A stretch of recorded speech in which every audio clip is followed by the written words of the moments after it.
أهلا متابعينا الكرام، ورجعنا لكم بفيديو جديد ومجموعة من الصور الجديدة لسمارة يحيى الجزائرية، زوجة بطلنا بطل منتخب مصر ونادي الزمالك محمد أبو جبل.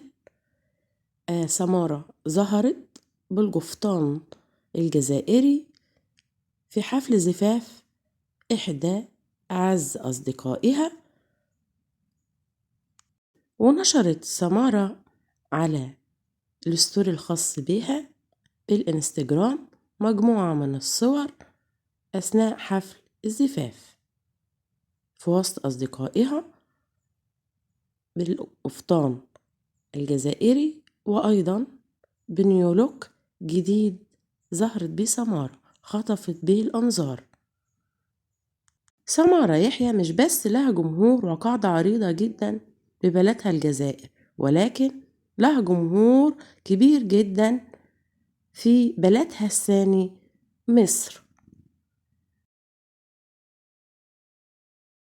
واحنا بنهنيها أيضا بمناسبة رجوعها لزوجها محمد أبو جبل، وإن شاء الله نتمنى لهم حياة زوجية موفقة وسعيدة.